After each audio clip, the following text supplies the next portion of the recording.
안녕하세요. SK증권 이호석입니다. 자, 이번 주가 마지막입니다. 드디어 이호석 아카데미 시즌2. 어, 그동안 정말 좀 되게 힘들게 달려왔습니다.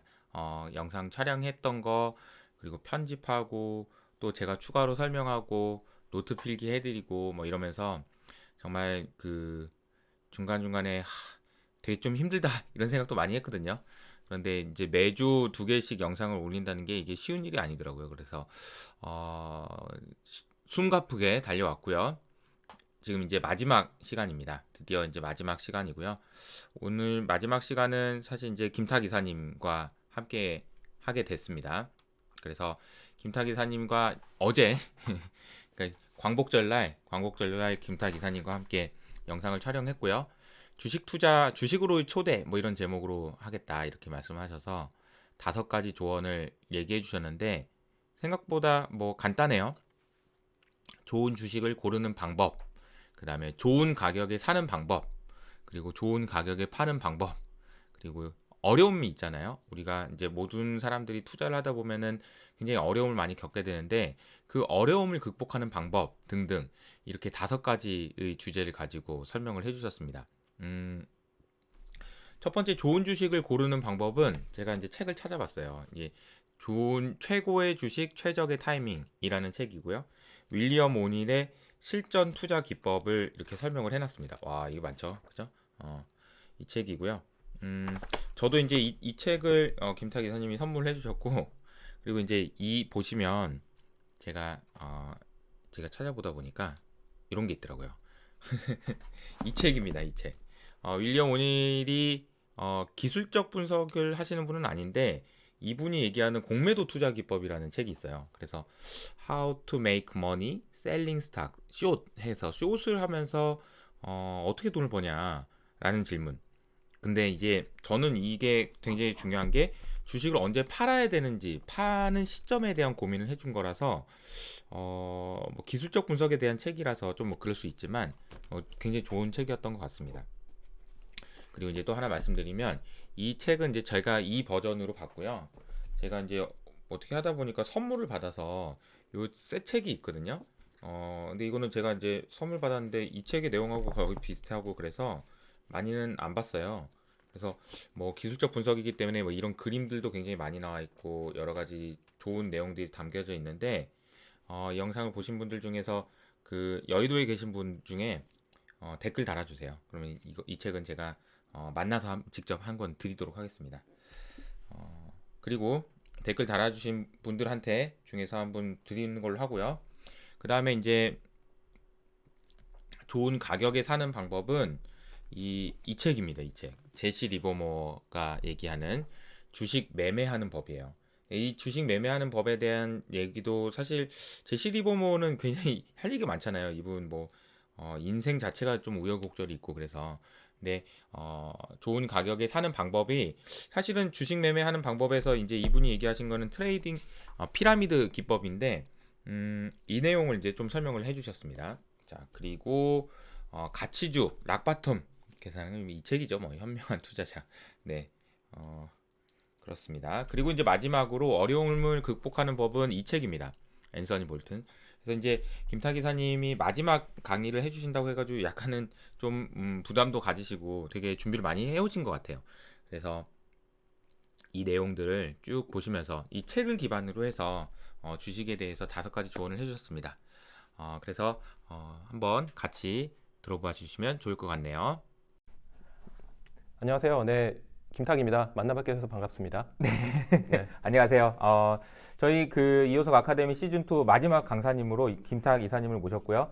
오늘은 주식에 대해서 설명을 해주실 텐데 기대가 많이 됩니다. 네, 지금 새로운 시도를 좀 해주시겠다고 그래가지고. 새로운 시도는 아니고 네, 의식의 흐름대로 이제 얘기를 하려다가 네, 그래도 큰 줄기를 한번 잡아봤고 이제 제가 마지막이라고 하니까 부담되고 이런 건 없고 그냥 이런 생각했어요. 그냥 실제로 저는 이제 주식만 계속 이제 관련된 일을 이제 운용만 관련된 일을 진짜 한 15년 이상 해오고 있는데 그러니까 제가 생각했을 때 실제 이제 주식 투자를 했을 때 우리가 어떤 부분이 필요할까?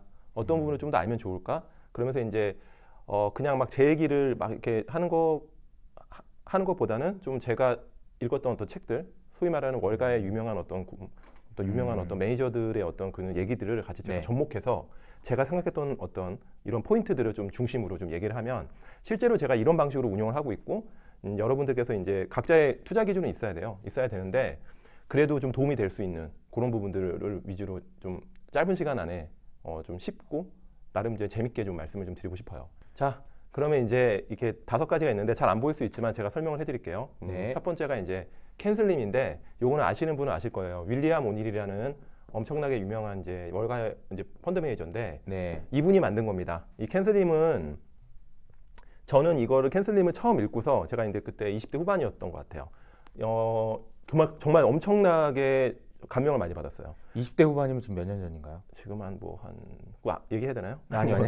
한 6년 전인 것 같은데 네, 아무튼 네. 그때 아무튼 읽고서 그러니까 저는 이제 주식 쪽으로 이제 제가 일을 하면서 종목을 어떻게 선택해야 되고 포트폴리오 어떻게 짜야 되는지에 대해서 정말 많이 알고 싶었는데 그거를 얘기해 주는 사람이 아무도 없습니다. 네. 그거에 대한 어떤 방법도 없고. 근데 이제 이분께서 아주 친절하게 종목은 좀 이렇게 자기는 이런 종목을 선정한다라고 얘기한 게 캔슬림입니다. 이 기준 7가지 이제 기준으로 네, 캔슬림 각각 하나가 뭐 네. 이니셜 같은 느낌이네요. 그렇죠. 이니셜이에요. 그래서 네. 이 7가지 기준으로 자기가 종목을 선정하겠다. 그러니까 저한테는 굉장히 엄청 임프레스했던 게 뭐냐면 우리가 보통 좋은 종목이라고 하는 걸 가지고 좋은 종목이다. 그럼 주가가 많이 오를 것 같고 이 회사의 펀더멘털이 좋고 막 이런 식으로 얘기하잖아요. 그렇죠. 근데 이분은 그런 식의 어떤 굉장히 그런 일반적인 얘기를 한 게 아니라 정말 디테일하게 자기는 이런 7가지 기준으로 종목 선정한다라고 얘기했습니다. 그래서 요거를 좀 하나씩 좀 말씀드리면 이거는 그대로 이분이 아니 그 밑에 있는 것도 뭐 뭔지만 간단하게만 소개해 먼저 주시면 안 돼요? 말씀드릴까요? 네, 네. 이제 윌리엄 두 오닐 갈씩으로. 캔슬림, 네. 네, 2가식으로 피라미딩 전략은 이제 제시 리버모 많은 분들이 아실 거죠. 말로는 좋지 않았지만 굉장히 저한테는 이 제시 리버모가 저의 이제 트레이딩 스킬에 대한 큰 아이디어를 줬습니다. 네. 그러니까 이런 거죠. 윌리엄 오닐이 종목을 어떻게 선정하고 제 포트폴리오에 어떤 종목들을 넣는지에 대한 고민을 같이 도와줬다 그러면 제시 리버모는 그러면 이런 종목들을 어떻게 사야 되고 그런 어떤 포트폴리오에 편입하는 스킬. 그러니까 주식을 우리가 매매하는 스킬. 그러니까 실제 제시 리버모의 책을 보면 주식 매매하는 뭐 이런 식의 제목이에요. 맞아요. 근데 이 안에 녹아 있는 건 이 피라미드 전략입니다. 이거 상당히 이거는 피라미드 전략을 쓰는 사람과 안 쓰는 사람이 구분되어 있어요. 엽기에 구분되어 있을 정도로 하나의 지금 큰 축이 되어 있고 그런 면에서 제시 리버모의 피라미드 전략은 지금 그때 이 사람이 이거 만들 때만 해도 우리가 지금 되게 흔하게 얘기하는 성장주냐 뭐 우리가 가치주냐 그죠? 네. 이런 논란도 없을 때예요. 없을 때 이분이 이 피라미드 전략을 만들었습니다. 결국엔 성장주를 어떻게 사는지를 알려준 거죠. 그러니까 성장주를 살 때는 이렇게 사야 된다는 거를 이분이 진짜 거의 엄청 옛날에 이걸 만들었다 리버모가. 그래서 저한테 나름의 주식을 사는 방법에 대해서 엄청난 영감을 주신 분이고 어떻게 보면 그다음에 두 분이 뭐 그 김탁 이사님의 스승님 같은 분이네요. 저한테는 굉장히 큰 최고로 영향을 그렇죠. 주시고. 영향을 많이 주셨죠. 그래서 저도 이거 피라미드 전략을 제가 이제 그때도 20대 후반에 접했는데 다 비슷한 시기에 접했어요. 그러니까 이제 윌리엄 온딜은 주식을 어떻게 사라 팔아 이런 얘기는 안 합니다. 네. 선정 기준에 대해 말씀하셨고 이 제시 리버모는 이 주식을 어떻게 살래? 사는 방법에 대해서 알려주신 거죠. 그래서 두 분이 동시대의 나를 이제 동시대에 계신 분은 아니죠. 이 제시 그렇죠. 리버모는 옛날에 돌아가셨고 이제 자살했지만 윌리엄 온딜은 아직도 지금 살아 계십니다. 네. 그래서 아무튼 주식을 어떻게 사는지. 근데 지금 보니까 성장주를 어떻게 사는지 알려주신 거죠. 그러니까 제가 사실은 성장주 중심의 매니저는 아닌데 성장주를 사서 만약에 제가 엄청 수익을 났던 게 이 피라미드 전략을 많이 썼다. 네. 그다음에 락바텀은 이거는 사실 그레이엄의 책에 있는 건데 제가 약간 각색을 했어요. 각색하지만 똑같은 논리입니다. 절대 더 이상 빠질 수 없는 가격. 이 프라이스 락바텀이라고 합니다. PRIC. 오케이. 이거를 알려주신 거죠. 저는 이제 그 그레이엄 책을 읽고서 락바텀의 개념이 필요하다. 왜 필요하냐면 이 주식이라는 게 이렇게 항상 오르면 좋겠지만 이렇게 가면 떨어질 때 있잖아요. 네. 그러면 이게 엄청 공포죠. fear. 네. 그럼 이때 어떻게 해야 되나? 근데 우리가 락바텀을 산정한다 그러면 그죠? 자기 자신의 기준이 있다 그러면 떨어질 때 두렵지 않은 거죠. 물론 떨어질 때 고통스럽지만 락바텀이라면 우리가 버티거나 웨이트 이 락바텀이 이게 네. 무슨 뜻이에요? 아니면 더 이게 사거나 막 제가 단단한 바텀? 절대 더 이상 빠질 수 없는 가격대. 아, 그러니까 우리가 이제 최근에 이제 삼성전자 주가가 빠지고 있잖아요. 그렇죠. 지금은 7만 6천 원까지 빠지고 있는데 내가 락바텀을 계산해봤어요. 예를 듭니다. 계산했는데 한 6만 한 2, 3천 원까지는 빠질 수 있지만 이게 락바텀이다. 그러면 이제 내가 지금부터 어디죠? 한 15%, 20% 빠지는 거죠. 15% 빠지는 거죠. 네. 그럼 이 정도는 내가 한번 들고 버티거나 15%에 나는 이 다운사이드를 못 견디겠다면 팔고 여기서 다시 사겠다. 그러니까 내가 생각하는 기준인 거죠. 더 이상 빠지기 어려운 이 회사 주식이. 혹시 네. 그런 일이 있으면 안 되겠지만 62,000원까지 빠지면 네. 과감하게 살 수 있는. 그렇죠. 여기서 이제 한 번에 원샷을 사지는 않겠지만 이 회사가 더 이상 빠질 수 없다 그러면 좀 좋은 어떤 매수 기회가 매수 찬스가 되는 거죠. 예. 이런 식으로 락바텀에 대한 개념. 이거는 뭐냐면 네. 이 락바텀은 이제 저는 이렇게 생각해요. 가치주를 사는 방법. 아, 가치주를 우리가 how to buy. 그죠? 얘는 성장주를 how to buy. 예. 그렇게 이렇게. 생각 안 해봤는데 생각해보니까 그러네. 피라미딩과 락바텀은 그런 개념으로 저는 사실 개인적으로 진짜 운용할 때 제가 그렇게 좀 보고 있고요. 네. 그런 식으로 좀 접근하면 된다. 그러니까 성장주를 살 때와 가치주 살 때를 같은 방향으로 접근하면 안 됩니다. 그래서 저는 기본적으로 이 월가의 대가들이 본인들은 이런 의도로 만든 건 아니겠지만 이런 의도로 저는 활용하고 있다. 그 다음에 그러면 이제 여기서는 다 사는 거고. 네. 그럼 팔 때는 어떻게 팔래? 매도의 3원칙이 있다는 거죠. 뭐 다 알려주는 거네 진짜로. 그렇죠. 와. 이거는 제가 십수년간 하면서 주식은 전 이럴 때만 팝니다. 팔려고 노력해요. 물론 저도 부안해동으로 매매 막 하고 그럴 때 많지만 기본적으로 이 원칙을 지켰을 때가 가장 수익률이 괜찮았다라는 네. 거고 여기까지는 이제 우리가 잘 됐을 때, 잘 사고 막 그럴 때고 이제 예를 들면 안 될 때 있잖아요. 안 될 때. 예. 저도 올해 수익률이 뭐 썩 나이스하진 않지만 이때 어려움을 어떻게 극복하냐 이 네 가지. 얘는 이제 앤서니 볼튼이 저한테 아이디어를 많이 줬죠. 앤서니 볼튼. 제가 힘들 때 보는 책입니다. 네. 앤서니 볼튼은 굉장히 엄청난 매니저예요. 물론 최근에 이제 구설수에 좀 올랐는데 하지만 이제 이분은 이런 걸 얘기합니다. 어려운 펀드 매니저는 언제나 어려울 수 있다. 우리가 주식할 때 이때 어떻게 극복할래? 이 네 가지가 있는 거죠. 이 네 가지를 저는 언제나 염두에 두고 어려울 때 극복을 해야 또 이런 좋은 시기에 종목을 또 발굴하고 뭐 이런 식으로 좀 얘기를 좀 오늘 하고 싶네요. 알겠습니다. 네. 그래서 캔슬림부터 이제 얘기를 하면 이제 캔은 이런 거죠. 커런트 현재 이게 분기예요. 분기 이익. 분기 이익. 네. 이게 분기 이익을 되게 중요시했어요. 이분은 윌리엄 오니로. 그래서 이 회사가 우리가 1년에 4번의 우리 실적 발표를 합니다. 상장회사는 기본적으로. 네. 예. 이때 이 분기 어닝의 그로스를 많이 중요시했다. 그 10에서 15%, 최소 20% 이상은 좋다. 그러니까 이 분기 어닝이 늘어나는 회사를 주목해야 된다. 이 A는 애뉴얼, 연간. YOY죠. 그러니까 우리가 지금 보면 막 QOQ, YOY 이런 거 엄청 많이 나오잖아요. 분기 네네네. 애널리스트 보고서 보면 맞아요. 이분이 처음에 다 이런 걸 중요시했던 거예요. 그래서 이거 굉장히 중요하다. 그러니까 우리가 QOQ로 느는 어떤 그로스의 레벨, 여기서 10에서 20% 얘기하죠. QOQ라고 하면은 전 분기 대비 그렇죠. 얼마나 분기 대비. 좋아졌냐. 그게 이게 커런트라는 개념이고. A는 YOY. 그러니까 이 회사가 작년 YOY. 동기 대비. 그렇죠. 예. 작년 동기 대비. 이렇게 성장하는 거를 영업이익을 되게 중요시했다는 거죠.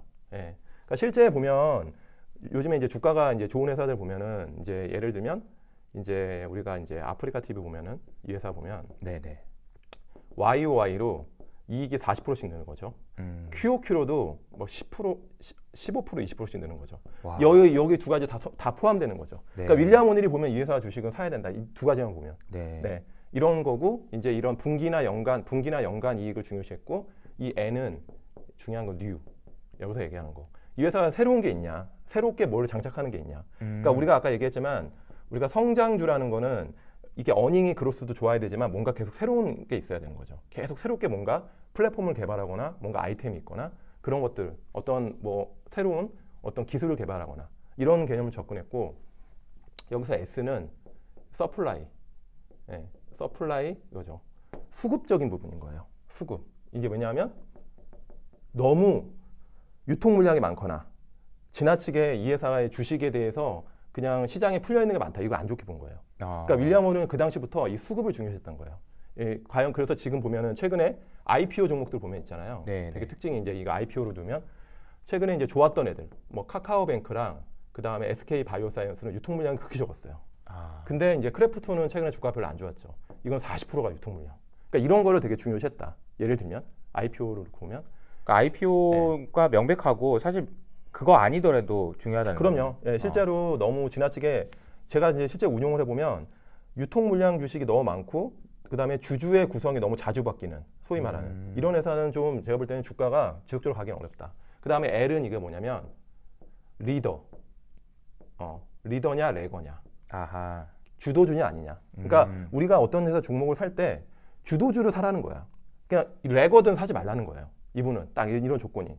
그래서 이런 거고 I는 주도주와 네, 그 레거의 차이는 뭐예요?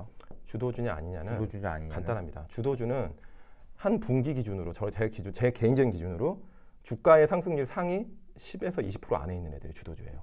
분기 기준으로. 예. 이 안에 있는 애들. 최근에 2차 전지가 네. 주도주라는 거는 이 안에 분기 기준으로 보면 다 10에서 20% 올라가 있는데 섹터가 오르고 있다는 거죠. 그러니까 이런 주도주의 안에 있어야 된다는 거죠. 굳이 비주도주, 언더하고 있는 애들. 지금 요즘에 뭐 그런 밑에 언더하고 있는 섹터 많죠. 굳이 그런 주식은 좀 조심하자. 자기 선정이 이 7가지 기준은 안 들어온다는 거지. 그 다음에 이 I는 이제 그거예요. 기관들이 관심이 있냐 없냐. 아무리 좋은 이때부터? 종목이라도 그러면 이때부터 윌리엄 오닐은 이게 거의 한 제 기준은 한 50년 전에 만든 건데 한 40년, 50년? 그러면 이때부터 기관들이 관심 없는 거 보지 말라는 거야. 그러니까 사실 올해 장이 되게 재밌었던 건 저한테는 별로 재미가 없었지만 올해는 그동안 관심이었던 중소형 가치주들이 좋았어요. 올해 네, 상반기에 되게 이례적으로 이게 몇 년 만에 좋은 거예요. 왜? 기관들이 별로 관심이 없었던 애들. 올해는 기관 수급이 없는 해였던 거지. 다 기관은 환매만 나오고 안 좋았고 개인들의 수급에 움직이는 장이다 보니까 개인들의 어떤 쏠림으로 여기 많이 올라간 얘네들이 좀 재평가됐다. 상반기에는. 그래서 보면 펀드 수익률 좋은 데들이 약간 중소형 가치주 성향이 되게 좋았어요. 올해 장은. 근데 사실은 어떻게 보면 기관들이 관심 없었는데 되게 몇 년 동안 쩐 거죠. 못 올랐던 건데 이제 윌리엄 오닐은 이 기관들의 수급을 잘 봐야 된다. 그러니까 기관이 관심 있는 거에 관심 가져라. 이런 조건을 가지면서 기관 수급까지 들어온다? 그러면 이거 그 의미가 있다. 예. 최근에 이제 SBS 같은 종목이 사실은 기관들이 관심이 없던 종목이에요. 기억나실지 모르겠지만 우리 한참 운영할 때 SBS 탐방 가고 막 그랬는데 맞아요. 이 회사가 그때 안 좋았던 이유는 뭐죠? 기억나세요? 저랑 몇 번 갔잖아요, 탐방. 기억 안 나죠? 네. 바쁘셔가지고 요즘에 기억을 못 하시네. 아무튼 이 회사의 이 분기 어닝이 변동성이 너무 큰 거야. 적자 났다가 흑자 났다, 적자 났다가 흑자 났다. 아니 뭐 올림픽 있으면 뭐 어쩌고 뭐 이런 그러니까 얘기도 근데 많고. 이 회사의 적잖아요. 탑라인, 이 매출을 보면요, 매출은 계속 좋아지는 그림인데 비용을 지네 마음대로 쓰는 거예요. SBS의 구조가 그랬어, 되게. 예, 다 정규직에다가 직원들의 마인드도 그냥 돈을 많이 벌어야 되는 요인이 없었는데 이 회사 갑자기 바뀐 겁니다. 네. 회사가 굉장히 돈을 벌기 시작했고 그게 결정적으로 이 얘기 말씀드린 건 기관들이 엄청나게 삽니다. 그러면서 그러니까 이런 조건을 만족시키고 있는 거야. 분기 연간 운이 좋아지고 SBS가 새로운 거 뭐죠? 새로운 거, 뭐 유튜브 수익, 그 다음에 이제 웨이브 이런 채널들까지 확장하는 거예요. SBS가. 네. 그거 생겼죠. 그 다음에 수급은 외국인들은 어차피 못 사는 주식. 기관밖에 못 사는데 유통 물량은 제한적이고 태형건설을 갖고 있으니까 태형이. 근데 여기서 보면 기관까지 관심 있어. 뭐 이런 거예요. 그러니까 이제 이런 회사가 좀 재평가되는 거죠. 이 회사 주식을 내가 추천하는 건 아니고 그렇다. 네네네. 예, 저는 아직도 이 회사 잘 믿지 못하겠습니다, 솔직히. 예, 개인적으로는. 그리고 이제 M 이게 정말 저는 윌리엄 오닐이 대단하다고 생각하는 겁니다. 윌리엄 오닐이 MP 소위 말하는 펀드 매니저, 우리가 말하는 포트폴리오 매니저. 미국은 PM이라고 하잖아요. 한국은 그냥 펀드 매니저. 포트폴리오 PM. 매니저. 예, 포트폴리오 매니저인데 이 포트폴리오 매니저라는 게 어떤 게 들어가 있죠? 팀장님 봤을 때? 포트폴리오를 관리한다. 그죠. 그러니까 이 포트폴리오 관리하는 게 당연한 거고 이게 어떤 의미가 있는지 모르시겠어요? 이 안에 들어가 있는 말이 굉장히 중요한 말이 있어요. PM이라는 건. PM한테 네. 제가 말씀드릴게요. PM한테는 시장을 묻지 마라. 아하. 내일 장이 어떨 것 같아? PM들은 왜? 관심이 없는 거야. 음. 내 종목 포트폴리오만 잘 되면 돼. 음. 지수가 오르건 빠지건 자기는 시장만 이기겠다. 이런 건데 윌리엄 오닐은 그걸 경고한 거죠. M. 시장의 디렉션을 고민해라. 이게 M이 마켓입니다. 마켓. 마켓 디렉션. 아니 종목 선정에 대한 걸 얘기하는데도 마켓 디렉션이 필요합니까? 그러니까 아무리 요렇게 좋은 종목들을 가지고 가도 마켓 디렉션이 내려가면 그땐 주식 팔아라는 거예요. 그러니까 이분은 개인 투자자들한테 정말 좋은 매를 해준 거야. 그러니까 보통 나 같은 매니저는 장이 안 좋아도 어떻게든 막 끌고 가. 저는 헤지펀드니까 아무튼 뭐 숏을 해서 뭐 하든 벌려고 노력하겠지만 PM들은 장이 빠지잖아요? 어떻게 해? 쏘아. 나 이 포트폴리오는 좋은데? 근데 미안해, 돈은 못 벌겠다. 막 시장이 한 20% 빠졌어요. 그죠? 예를 들면. 근데 나 마이너스 15%면 나 너무 잘했는데 보너스 주세요라는 게 PM이죠. 근데 윌리엄 오닐은 이거 안 된다는 거지. M. 시장 디렉션이 이렇게 빠지면 주식 다 팔아라는 거예요. 아, 네. 저는 이때 이제 2005년도에 제가 저 책을 보면서 정말 감동을 받았어요. 전부 다 종목을 그냥 막 사고 뭐 그냥 주식 들고 버텨라는 것밖에 없지.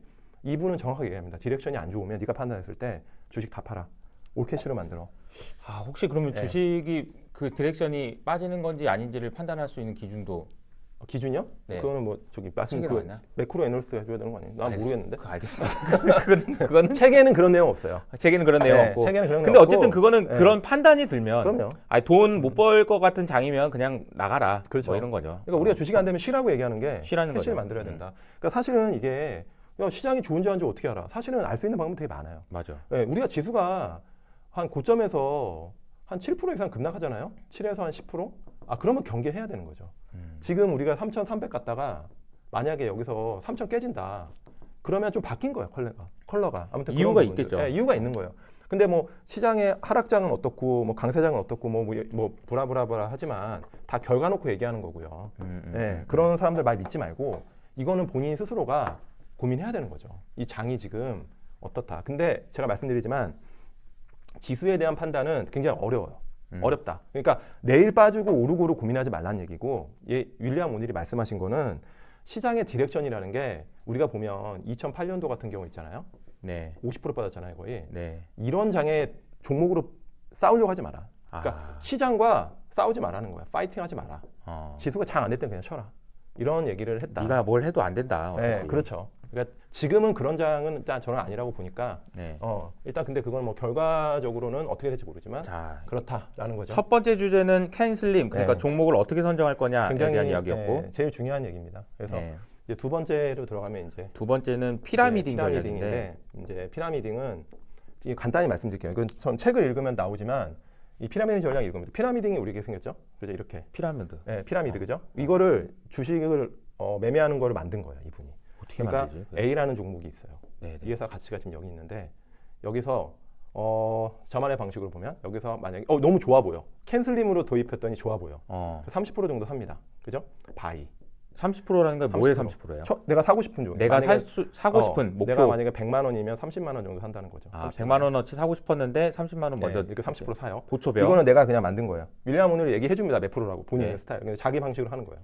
이렇게 가고 있다. 이렇게 한다고 이렇게 움직였다 결과적으로. 근데 여기서 주가 오르잖아요. 네. 그러면 맞는 거죠. 내 생각에 맞았네. 그죠? 그럼 여기서 한 20% 더 사.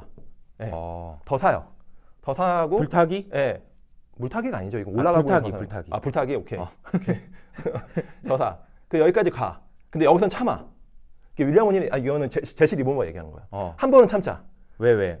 그냥 너무 가파르게 올랐으니까 과열 수 있으니까. 과열 수 있으니까. 예, 그리고 이렇게 조정을 받아요. 조정을 받아. 여기서 그럼 어떻게 할 거야? 여기서 빠졌어. 여기까지 막 빠지고 있어. 올라가는 거 보고. 그렇지. 노 액션. 노 액션. 네, 일단 노 액션. 지켜봐. 네, 노 액션. 여기까지는 안 내려왔잖아. 단가까지는. 그러니까 여기서 버티는 거야. 근데 여기서는 절대 노 액션 하고 여기서 딱 고점 여기서 뚫어. 그죠? 여기서 다 사는 거예요. 30에서 40%막 이렇게. 그래서 왜 주가가 빠져 있니 근데? 주가 빠져 있네. 아니 잠깐만. 근데 그렇게 됐을 네, 때 빠져 액션 있어. 플랜도 해줘야 돼요. 네, 이런 거 아니 근데 뭐 안 맞는 거예요. 틀린 거예요. 틀린 거지. 이렇게 한 다음에 네. 이렇게 하다가 네. 이렇게 가는 게 이제 보통 이제 우리가 이렇게 추세선을 긋고 이렇게 가는 거지. 그러니까 리버모는 이때 안 거지. 이렇게 해서 큰 돈을 번다. 네. 그러면 이게 소위 말하는 성장주들의 곡선이 많이 이렇다는 거죠. 우리가 보면 이제 여기서 좀 더 사고 아니고 버텼다가 더 사고. 그러니까 계속 올라가는 추세 가 맞다면 편승. 맞다면. 네. 근데 거꾸로 이제 이런 얘기 하는 거죠. 거꾸로 그러면 야 만약에 이렇게 되면 그냥 리버모는 이렇게 얘기합니다. 그냥 팔아. 틀린 거다. 언제? 그냥 팔았다는 이렇게 게 하다가 잘못됐다는 게 잘못된 게 뭐냐면 자기 단가 대비 내려오면 본인이 일부라도 줄여야 된다. 30에서 50%라도 줄여야 된다. 그러니까 손절매를 이제 이분은 추세가 깨지면 하는 거야. 그러니까 우리가 깨지면. 보통 이제 여러 가지 주식을 할 때 이제 보통은 여기 샀다가 내려오면 더 사잖아요. 이런 식으로. 이분은 내려오면 계속 팔아. 예. 이게 추세 매매, 소위 말하는. 예. 추세 매매를 이분은 피라미딩으로 본인이 명명하고 만들었고 이걸로 엄청난 돈을 벌었죠. 그러니까 사실은 성장주가 우리가 잘 골랐다. 망하지 않는 성장주다 그러면 이런 걸로 하면 엄청 큰 수익이 났겠죠. 우리가 네이버든 카카오든 그죠? 예. 성장주라면, 네, 성장주라면 뭐 진짜라면. 보면 대부분이 다 이런 곡선을 타고 간 거잖아요. 이런 구간은 있었어 다, 그죠? 네. 근데 여기서는 안 사고 이제 중요한 거는 그냥 추세를 따라간다기보다는 벗겨냈을 때 더 사는 거예요. 근데 왜 네. 그렇게 해야 되는 거지? 왜 저 이분이? 때는 노액션하고 왜 왜냐하면 본인 추세가 거꾸로 갔을 때는 경계하는 거예요. 자기 틀렸을 생각이 수도 틀릴 수도 있으니까. 있으니까. 근데 추세를 벗겨내면 이분은 그러니까 전형적으로 프라이스라는 거에 대해서 굉장히 본인의 추세가 있다는 거지. 가격이 모든 걸 설명한다. 가격이 그러니까, 예, 올라간 이유가 있다. 그렇죠. 그러니까 벗겨냈을 때 고점에서 따라하는 거죠. 그러니까 사실은 근데 이 방법은 좀 훈련이 필요합니다. 훈련이. 이때 굉장히 견디기 어렵지만 근데 사실은 우리가 중요한 건 이 종목을 컨빅션이 있어. 그리고 언젠가는 오를 거야 그러면 우리가 중요한 건 이렇게 해서 내려갈 때 사지 말자는 거죠. 이분은. 올라갈 때 벗겨낼 때 계속 사자. 그러니까 우리가 신고가 가는 종목은 그죠? 이거에 대한 믿음이 있는 거고 월가에 이런 격언이 있어요. 신고가는 속아도 산다. 맞아. 사야 한다. 모든 신루타는 신고가부터 나온다. 속아도 사자는 거지. 속아도. 이게 이 피라미드 전략의 기본적인 어떤 가치다. 그래서 저는 이제 만약에 성장주를 투자하고 우리가 많은 개인분들이 그렇게 한다 그러면 이 피라미드 전략은 한번 좋은 전략이라고 저는 생각해요. 언제 사야 되느냐가 좋은 전략인데 사실 피라미딩 전략을 하는 게 되게 쉽지 않잖아요. 그러니까 제가 볼 때 훈련이 필요하다. 맞아요.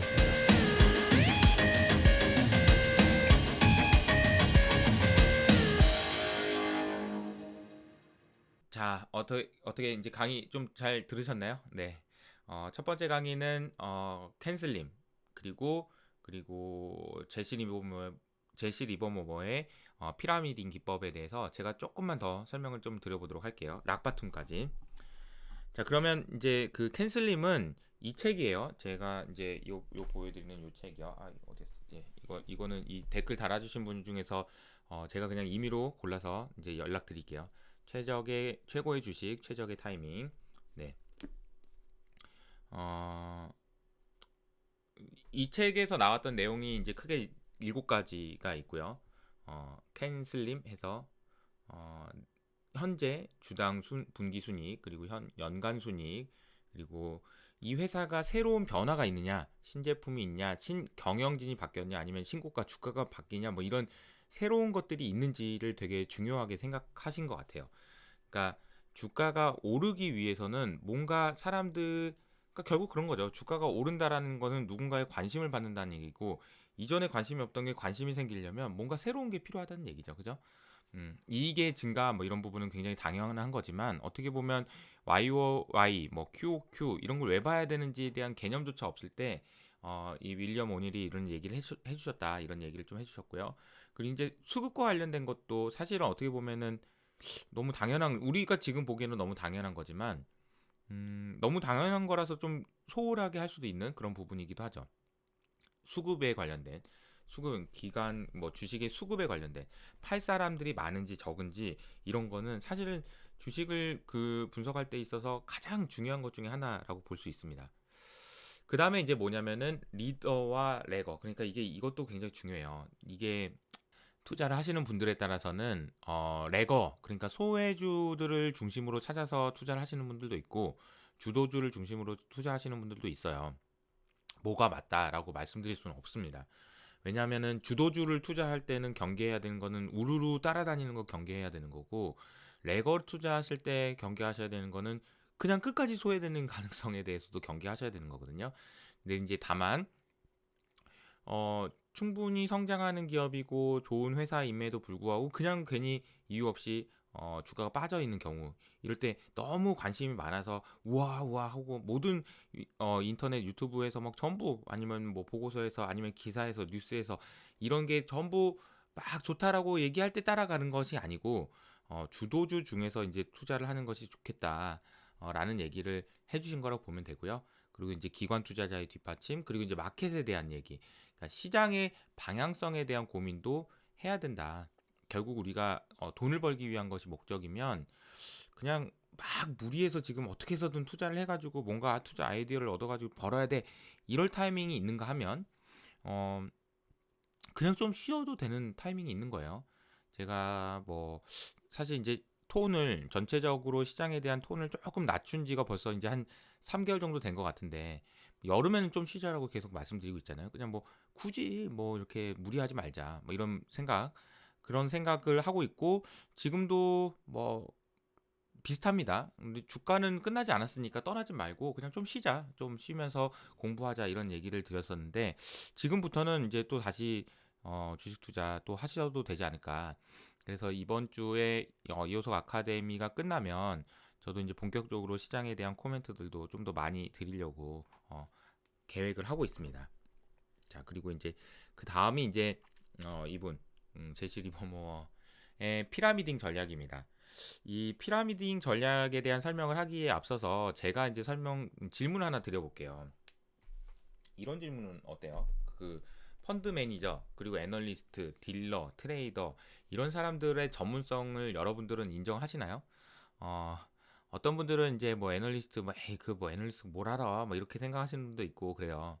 그리고 뭐 펀드 매니저 뭐 한다고 해도 뭐 맨날 시장도 지던데 뭐 이렇게 생각하시는 분도 있고요. 음, 근데 그분들의 전문성을 인정을 할 수가 있나요?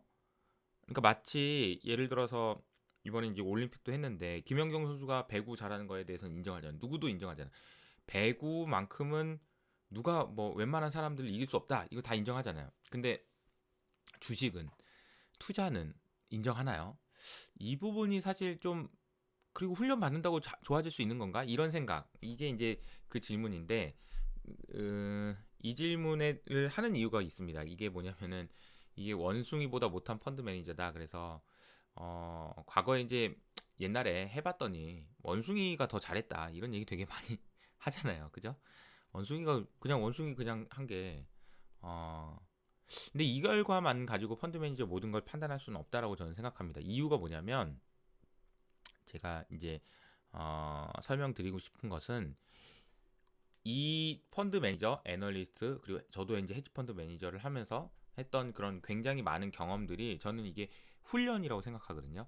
어떤 훈련이라고 냐면요. 아까 제가 그 김탁 이사님께서 설명하실 때 피라미딩 전략을 할 때 훈련이 필요하다라고 얘기했잖아요. 그 훈련이 무슨 훈련이냐면요. 인간의 본성에 거스르려는 훈련이에요. 그래서 힘든 거예요. 그러니까 뭐 김연경 선수가 배구 연습할 때 막 기초 훈련도 하고 막 엄청 훈련하잖아요. 근데 사람은 어떻습니까? 사람은 그냥 누워서 자고 싶어요. 그게 인간의 본성이잖아요. 근데 누워서 자고 싶고 쉬고 싶지만 그거 안 하고 그냥 엄청 열심히 훈련해가지고 그 김연경 선수가 된 것처럼 투자를 잘 하시는 분들 그리고 트레이더들 그리고 이제 애널리스트 마찬가지고요. 이분들은 인간의 본성에 어, 따라서 행동하지 않으려고 훈련받은 사람이라는 거죠. 어떤 점에서 그렇냐면 첫 번째가 이겁니다. 왼쪽부터 볼까요? 공포예요. 이 시스템 리스크가 발생할 것만 같은 두려움, 막연한 두려움이 있을 때 공포라고 얘기합니다.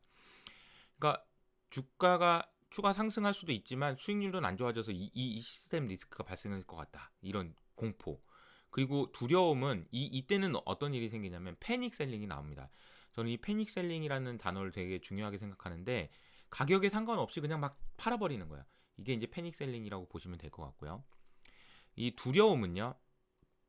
이익은 스스로 돌아보지만 손실은 그렇지 않다. 이 두려움은 뭐냐면 주가는 평가이익이 났어요.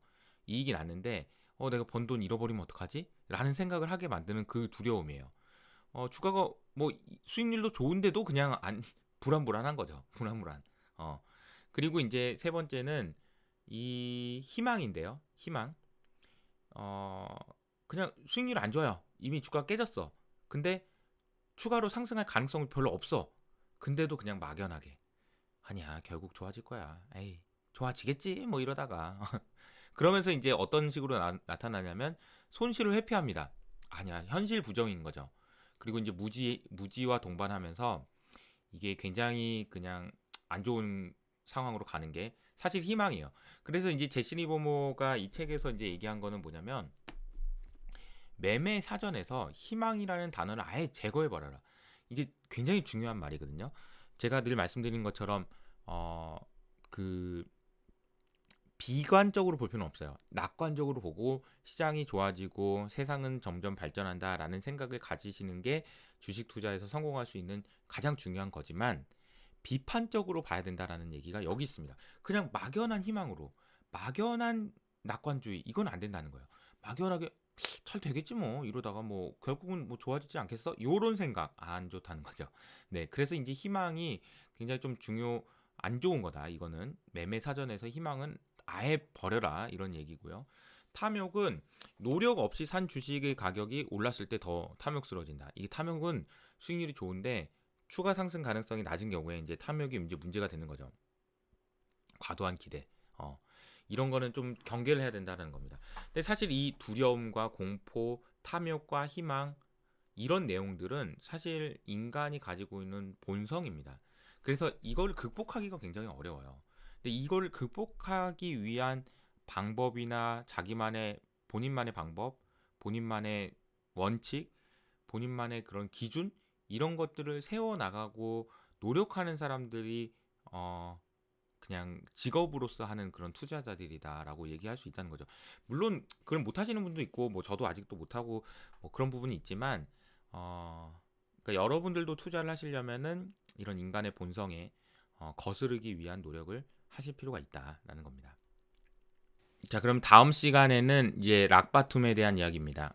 피라미딩 전략이 성장주를 투자를 위한 전략. 이게 이제 사실 이거는 이 말씀은 굉장히 의미가 있는 얘기라고 생각을 하는데요. 락바툼에 대한 고민은 가치 투자자들은 가치주를 투자할 때 필요하다. 그러니까 성장하는 주식, 그러니까 종목마다 다 그 성격이 달라요. 뭐 네이버 카카오는 성장주인 거고 가치주는 굉장히 그냥 가치 있는 그러니까 성장이 높진 않지만 그래도 꾸준히 그래도 배당을 포함한 이렇게 가치가 있는 그런 주식들에 대한 투자 어떻게 하는 게 맞는 건지를 생각하기 위해서는 락바툼이라는 개념이 필요한데 이 부분에 대해서도 이제 다음 시간에 설명을 드리도록 하겠습니다. 자, 첫 번째 시간에는 뭐 다른 건 모르겠고 여러분 댓글 달아주시면 이 책을 직접 제가 한 권 드리도록 하겠습니다. 한 분을 선정해서요. 임의로 제 맘대로 선정하도록 하겠습니다. 자, 이번 주 목요일 날이 이제 마지막 강의입니다. 그리고 나서 이제 그 다음 주에는 1시간 정도 일주일 정도 복습을 하는 시간을 갖고요. 그리고 나서 이제 기말고사도 보고 이렇게 마무리하는 걸로 하겠습니다.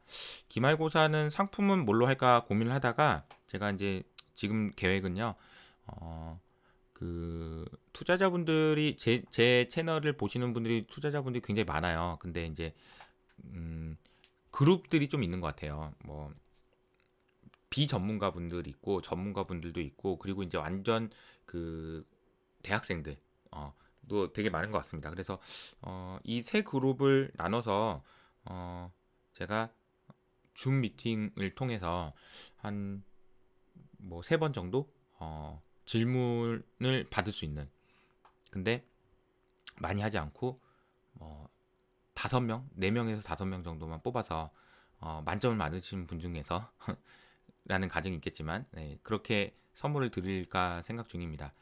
여러분들 많이 끝까지 지금까지 오시느라 고생하셨고요. 끝까지 더 열심히 해주시면 감사하겠습니다. 목요일 날 뵙겠습니다.